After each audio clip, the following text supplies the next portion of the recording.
Pada suatu ketika kampung tempat tinggal Abu Nawas lama-kelamaan membuatnya merasa tidak nyaman karena banyaknya orang yang menumpuk-numpuk harta dengan menghalalkan segala cara.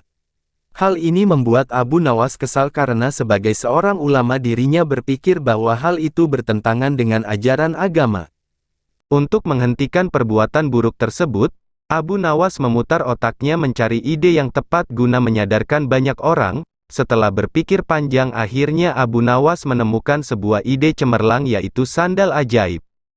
Dengan mengambil peralatan sederhana, berangkatlah Abu Nawas ke pasar untuk gelar tikar untuk menjual sandal-sandalnya. Sandal ajaib, sandal ajaib, sandal ajaib, sandal ajaib, kata Abu Nawas berkali-kali di pasar.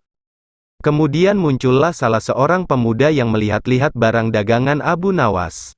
Silakan tuan, mau mencari apa? Tanya Abu Nawas. Aku mau mencari sandal yang bisa mengubah hidupku yang miskin, jawab pemuda itu. Apa maksud tuan? Tanya Abu Nawas. Aku sudah lama hidup miskin dan ingin sekali menjadi orang yang kaya raya. Aku ingin membeli barang yang bisa memberikan keberuntungan, kata pemuda tersebut. Abu Nawas pun memilihkan satu sandal ajaibnya. Ia mengatakan bahwa sandal itu akan membuat penggunanya dari tidak punya menjadi orang yang punya. Dikarenakan tertarik, pemuda itu akhirnya jadi membeli sandal ajaib dengan harga yang lumayan mahal.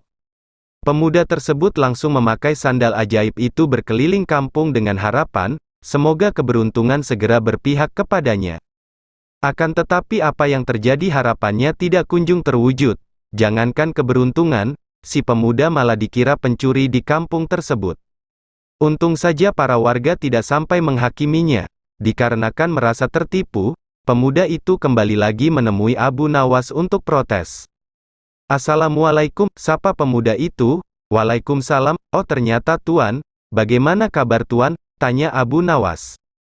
Kabarku jelek, aku sering ditimpa kemalangan gara-gara sandal ini, padahal dulu kau mengatakan kalau sandal ini bisa mendatangkan keberuntungan, bisa menjadi kaya dan terkenal. Tapi mana buktinya? Protes pemuda tersebut. Seingatku, aku tidak pernah mengatakan seperti itu, tuan, sanggah Abu Nawas.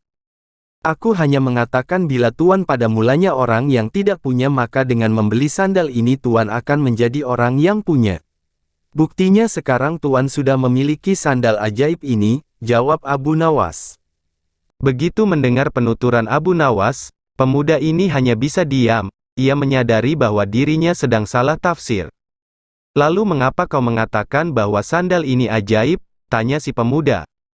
Karena merek sandal ini adalah ajaib. Sandal ajaib ya sandal ajaib, jawab Abu Nawas. Akhirnya pemuda itu pergi begitu saja tanpa sepatah kata pun. Tunggu tuan, aku ingin mengatakan sesuatu kepada tuan, mungkin saja akan ada manfaatnya, kata Abu Nawas.